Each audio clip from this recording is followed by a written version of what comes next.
Welcome to JS classes. Subscribe कीजिए channel को और बेल आइकन दबाइए ताकि सभी लेटेस्ट स्टडी वीडियो और एग्ज़ाम न्यूज़ आप तक पहुंच सके। Hello friends, welcome to JS classes YouTube channel.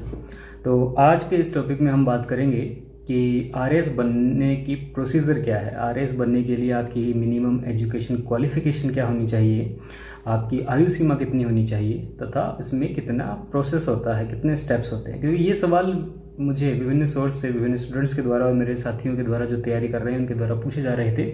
तो इस पर एक शॉर्ट एंड स्वीट जानकारी आपको इस वीडियो के माध्यम से देना चाहता हूँ। तो चलिए देखिए, सबसे पहले हम बात करते हैं कि जो सवाल आता है मोस्ट कॉमन कि मेरे ग्रेजुएशन में 40% है, 36% है, 48% है, तो क्या मैं आरएस एग्ज़ाम दे सकता हूँ।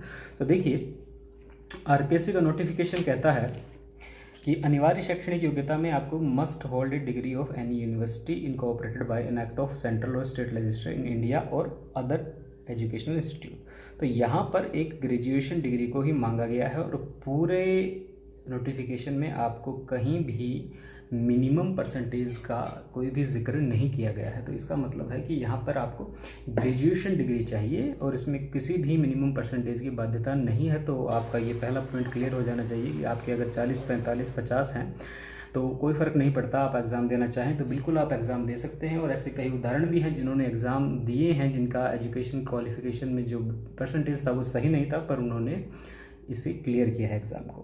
पर इसमें एक बात ध्यान देनी है कि जो फाइनल ईयर में हैं ग्रेजुएशन के, तो वो आवेदन तो कर सकते हैं, प्री एग्ज़ाम भी दे सकते हैं, पर उनका जो फाइनल ईयर है वो मुख्य परीक्षा से पूर्व हो जाना चाहिए, नहीं तो वो डिसक्वालीफाई हो जाएगा। तो ये बात ध्यान रखनी है। तो इसमें एक पॉइंट और है कि अगर आप फाइनल ईयर में हैं और एग्ज़ाम का नोटिफिकेशन इस समय आता है कि आपको पता है कि आपके पास मार्कशीट आ जाएगी फाइनल ईयर को क्लियर करने की, तो आप ये एग्ज़ाम दे पाएंगे। चलिए अगली बात करते हैं हम मिनिमम आयु की, जो कि बहुत अच्छा सवाल है और पूछा जाता है कि मैक्सिमम आयु के संदर्भ में मुझसे ज़्यादातर पूछा जाता है। तो देखिए, नोटिफिकेशन में क्लियरली मेंशन है कि न्यूनतम 21 और अधिकतम 40 से कम। तो ये 2018 का नोटिफिकेशन की जानकारी है। इसमें 1/1/2019 को ये आयु मांगी गई है। मतलब आप प्री एग्ज़ाम के पहले से जब फॉर्म भरते हैं तब 21 साल के नहीं है तो कोई बात नहीं, आपको उस समय 1/1/2019 में मांगी गई थी, तो तब तक तो 21 साल हो जानी चाहिए थी उस समय के नोटिफिकेशन के अनुसार से। तो अगला नोटिफिकेशन जो आएगा तो उसके हिसाब से हम वापस देख लेंगे। अब इसमें अराजपत्रित कर्मचारी हैं जो मतलब राजपत्रित पद पे कार्यरत हैं जिला परिषद और पंचायत समिति में, उनको लिए मिनिमम 25 वर्ष और अधिकतम 45 वर्ष की आयु दी गई है। अब आयु सीमा में छूट के प्रावधान देख लीजिए कि जो SC ST और OBC कैटेगरी में 5 साल की छूट दी गई है। मतलब आप 45 साल तक एग्ज़ाम दे सकते हैं। और यही इसी वर्ग की महिला की बात करें तो 10 साल की छूट दी गई है, मतलब 50 साल तक ये एग्ज़ाम दे सकते हैं। सामान्य वर्ग की महिला को 5 साल की छूट, मतलब वापस आप 45 साल तक एग्ज़ाम दे सकते हैं।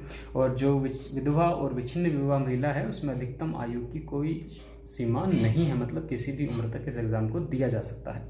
अब विशेष योग्यजन की या निःशक्त जन की बात कर लें तो सामान्य में 10 वर्ष की छूट है, मतलब 50 वर्ष। अति पिछड़ा वर्ग और पिछड़ा वर्ग में 13 वर्ष की छूट है, मतलब 53 वर्ष। और अनुसूचित जाति और जनजाति के निःशक्त जनों को 15 वर्ष की छूट है, मतलब 55 वर्ष तक ये एग्ज़ाम दी जा सकती है। अब अगला जो क्वेश्चन होता है बनने के लिए कि इसका प्रोसीजर क्या होता है। तो देखिए, प्रोसीजर 3 स्टेप में होता है, प्री, मेंस और इंटरव्यू। तो देखिए, नोटिफिकेशन में क्लियरली मेंशन है कि जो प्रिलिमिनरी एग्ज़ाम है वो 200 नंबर का होगा और 3 घंटे का होगा। और ये जो एग्ज़ाम है ये लगभग सभी जिला मुख्यालयों पर लिया जाता है। इसमें खास बात यह है कि सभी जिला मुख्यालयों पर ये एग्ज़ाम होता है। अगर आपने किसी भी जिले से, राजस्थान के 33 जिलों में से कहीं भी ये फॉर्म भरा है तो आपको वहाँ के मुख्यालय पर ये एग्ज़ाम देने की सुविधा मिलेगी। इसमें एक बात है कि जो 200 नंबर का पेपर है इसमें 150 क्वेश्चन आएंगे और ये आपको हल करना होगा। अब इसमें कट ऑफ कितनी रहती है इसके बारे में हम अलग से वीडियो बनाएंगे, क्योंकि इसमें आपको मैं बता दूं, अगर आप 150 में से इस 200 में से अगर 80 नंबर भी ले आते हैं तो आपका प्रीलिमिनरी एग्ज़ाम हो जाता है। कैसे, देखते हैं अगले वीडियो में।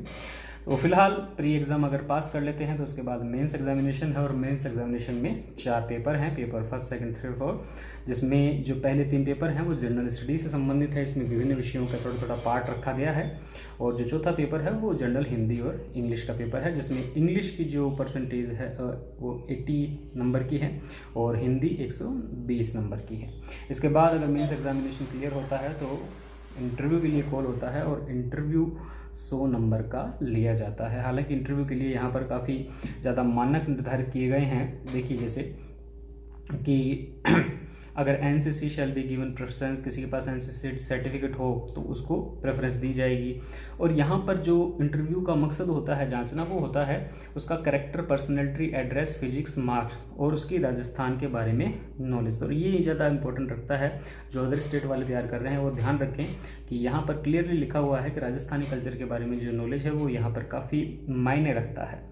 तो इसके बाद इसमें जो भी मार्क्स आते हैं वो मेंस के मार्क्स में जुड़ जाते हैं और उससे फाइनल मेरिट तैयार होती है। और आपने मेंस में जो फॉर्म भरा था जिसमें आपने प्रेफरेंस भरी थी, प्रेफरेंस का आपको मैं दिखा दूं कौन कौन सी पोस्ट होती हैं।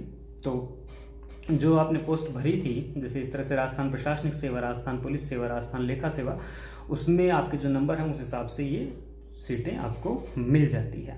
अब सबसे अंतिम सवाल की बात करें कि अप्लाई कैसे किया जाता है इस एग्ज़ाम के लिए, तो देखिए यहाँ पर जब भी आवेदन के लिए आरपीएससी पोर्टल पे आप लॉगिन कर सकते हैं, एसएसओ पोर्टल पे लॉगिन करा के, और उसके बाद वन टाइम रजिस्ट्रेशन करके अभ्यर्थियों द्वारा आप परीक्षा शुल्क जमा करा कर भुगतान सुविधा से आवेदन क्रमांक जनरेट कर ले सकते हैं। और ये जो सारी सुविधा है ये आपको किसी भी ई मित्र पे उपलब्ध हो जाएगी। तो इसमें मौका भी मिलता है कई बार संशोधन करने का, अगर कोई जानकारी गलत फिल कर दी जाती है तो इस तरह से ये पूरी प्रक्रिया है। इसमें आपको कोई बात डरना नहीं है। अगर आपके 40% है, 36% है, 45% है तो आप ये एग्ज़ाम दे सकते हैं। अगर आपकी आयु 40 वर्ष तक है तो भी आप एग्ज़ाम दे सकते हैं। और विभिन्न आयु वर्ग में आने आपको छूट बताइए, और आपको एग्ज़ाम देना भी चाहिए मेरे हिसाब से, तो क्योंकि जब सरकार चाहती है कि आप 50 साल 55 साल तक आरएएस बने तो आपको भी कोशिश करनी चाहिए। चलिए इस वीडियो में इतना ही। अगली वीडियो में नई बात करेंगे जिसमें जो भी आपकी क्वेरीज होगी उनका जवाब दिया जाएगा। तब तक के लिए थैंक यू।